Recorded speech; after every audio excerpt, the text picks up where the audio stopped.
Yan po ay yung kamag-anak ni Kuya Tilo. At yung nakaburol din po dyan is yung pamangkin niya po, pamangkin po ni Kuya Tilo. Ito nung kamag-anak ni Kuya Tilo at dito po nakaburol yung bata. Ito po yung sitwasyon nila dito. Ito yung Mama niya. nanay. Ito yung nanay nung bata. So, hello sa mga kagwanit, si mga ganyan ng Lidap Kalagwani. So, for today's video mga kagwani, wala muna tayo yung mga kasiyahan dahil meron pong nakaburol dito sa malapit sa amin, sa kapitbahay namin. So, mamaya pupuntahan po natin sila para bisitahin. So, ngayon po, ipapaalam ko lang din sa inyo na sila po ay hindi permanenteng nakatayo ang bahay nila dun sa labas dahil nakiusap lang din sila na kung pwede ay makipwesto na muna sila dito sa lupa nila lola dahil wala po silang ibang matutuluyan pa, kaya pinagbigyan din po ng may-ari nitong lupa, which is sila lola. Kaya ayun po, at yan po ay yung kamag-anak ni Kuya Tilo, at yung nakaburol din po dyan is yung pamangkin niya po, pamangkin po ni Kuya Tilo. So, ngayon po ay nakakaawa lang po kasi yung situation nila ngayon dahil nag 1 week ata nakaburol yung bata dyan, at napagmasdan ko rin na walang masyadong bumibisita or nakikilamay dahil sa ang mga kamag-anak nila ay nasa malayong lugar at sila lang din yung nababantay. Sila lang din yung naandyan, wala masyadong bumibisita. At ayun na nga, masasabi ko lang, dito kasi sa Bicol, kapag may nakaburol at may mga bumibisita, may mga nakikilamay, is malaking tulong po dahil kung alam nyo po, yung basong inalalagay sa may entrance, 'di ba, sa may pintuan, yun po ay yung parang alay, yung alay nila sa na mayapa, at malaking tulong yung mga ganon na every day, every night na may bumibisita, is malaking tulong po yung perang naiaambag nila dahil naiipon din yun at nakakabawi rin sa iginastos ng pamilya. Kaso nga, yung pamilya dito ni Kuya Tilo ay wala man masyadong mga nakikilamay sa bata. Kaya naabot at ipinaalam ko rin po sa butihin natin na sponsor na napakabait at napaka pure ng kanyang puso na si Kuya BF Vlogs, ay nagbigay po ng pang tulong sa namayapang bata dito sa kapitbahay namin. At maraming salamat po Kuya BF Vlogs dahil sa pagbigay tulong mo po sa kanila. So mamaya pupunta po tayo doon sa labas at ipapakita ko din po yung situation nila ngayon. So babalik po ako mamaya. Sabi sa akin nila mama, 12,000 pa lang yung naibibigay nila Ate Salve, yung mismong dyan sa may nakaburol, yung lola ng bata. At sabi din po nila Ate Salve na naghahanap pa daw sila ng mahihingan ng tulong, naghihingi pa daw sila ng pwedeng maibigay dun sa dapat na bayaran, yung exact amount na 35,000 kasi 12k pa lang daw yung na ibibigay. Hahagilap na makapag-ipon ng pambayad para sa funeral.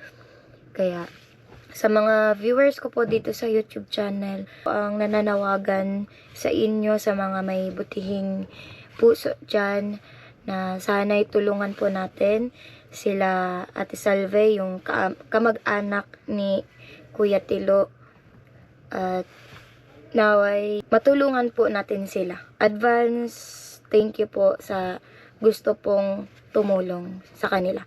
A few moments later. Ito po yung pwesto ng pabahay project dito na binigay sa akin ng Team Pahuway. At ito naman po yung new project na sa kasalukuyang pinapagawa po hanggang ngayon. At dito po ang pwesto nung kamag-anak ni Kuya Tilo at dito po nakaburol yung bata. Ito po yung sitwasyon nila dito.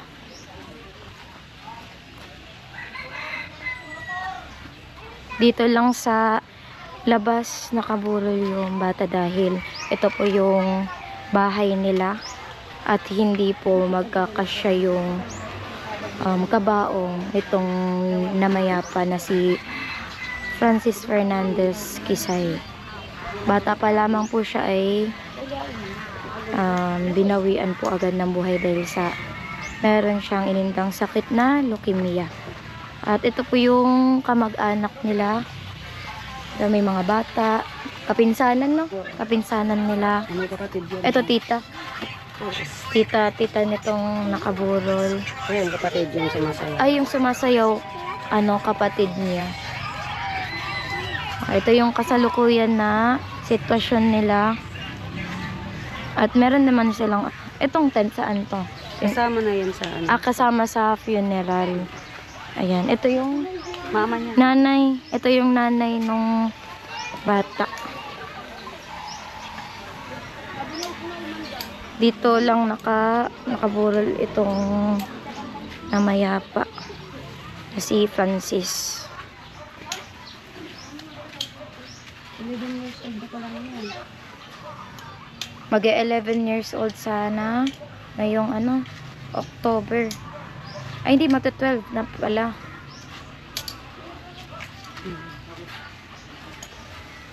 At sinamahan din ako ni mama para bumisita din dito.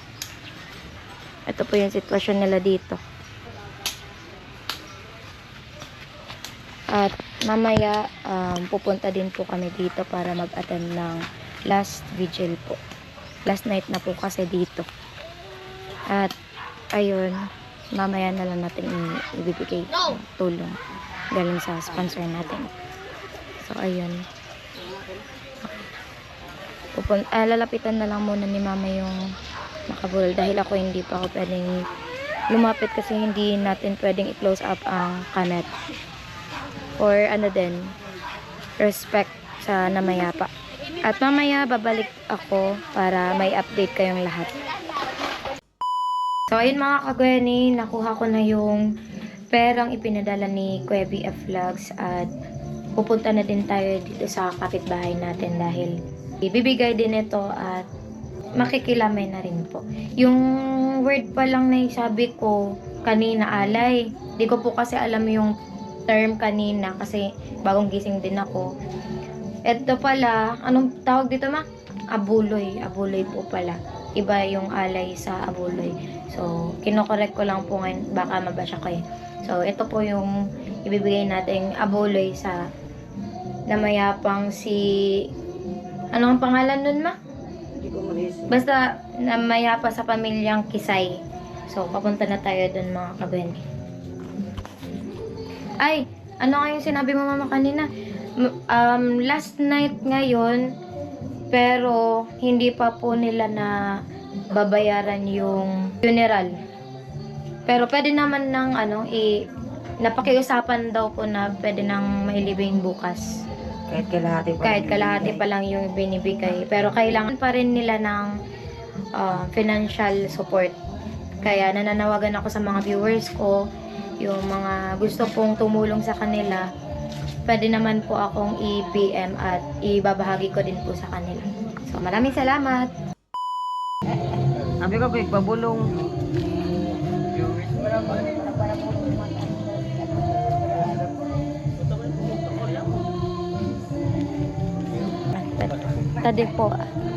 Adi po galin po sa sa mabuot na sponsor po na mo, tapos nagtauman po kami dagos sa from Argarin family. Tapos Kuya BF Vlogs po. Maraming salamat po.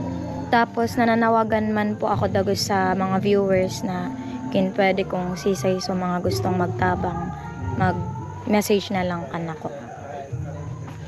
Maraming salamat po ta tinulungan kami sa mga vlogger na kayo ni. Kulang pa nga yung budget niya sa ibabayad niya sa kabaon. Ang galing mo yan. Kaya nag-iisip ako kung paano ko makakadisponer pa kayo itong panlugan sa ibabayan. Kaya baka kung makakapado ba sana ako sa kung ibabayad ko sa kabaho. Nasa 20 pa. 20k pa po. 20 pa. Oo, 20. 20k pa ang babayaran ko. Full pa pala. Kapul pa. 35,000 yan. 35,000. Nakaibig sabihin nakataong sa sa 15. Nakaipon ka pa. Hindi pa nga ni, 14 pa sana. Nakakaipon pa sanay ka. 14 pa sana. Nakataon na Down payment pa sana ko Down sa payment 14k. 14. Tapos yung balance nasa 20k plus. 21. Ayun, 21k. Kaya ayun ang pinag-iisip ko ka-disponer pa ako sa ano. Kaya maraming salamat naman sa tinulong ng vlogger. At si ano po, si Kuya BF Vlogs po. Kuya B Vlog. Apo. Maraming salamat Sponsor. po. Sponsor. Sponsor ni Queen. Apo. Hindi man po akong manawagan na magkaagad ng tulong sa kung makuapo na tabangan man ako na matawan mabasang akong tabang ninyo na na ibabayad ko sa kabaong tada pa kung kulang pa basang ang pagbayad ko sa kabaong tatana sa 35,000 kaya ang babayaran. Kaya kung sino ang malumoy na buot, pwede mo niyo akong tabangan sa gabi pala na ini na matabangan tanganin makapagbayad ba sa sobrang pagtios mi daman ako mahaga na ng tabang tamayo po ng ibang kamag-anak man masyado ako hindi sa lugar na ini kaya mahirap man kamo natabangan man ako ninyo kung sino ang malumoy na buot. The next day. Ngayon nagpe-prepare na po sila dahil maya-maya ihahatid na sa uling ngantungan ang namayapang si Francis. At kagabi nga mga kagwen, hindi na ako nakapag-update after nating i-vlog si Ate Salve dahil may mga ginawa rin ako. So, ayun, bagong gising ako ang pangit. At ayun po, inuulit ko, ilalagay ko na lang po yung GCash number ko. Sa lahat ng gustong tumulong, mag-send na lang po sa GCash number ko. At ibibigay ko din po ito sa pamilya ni Francis. At ayun na nga, nagsisikainan na muna sila tapos maya-maya aalis na po sila. Tapos sila lang din yung maghahatid sa namayapang si Francis.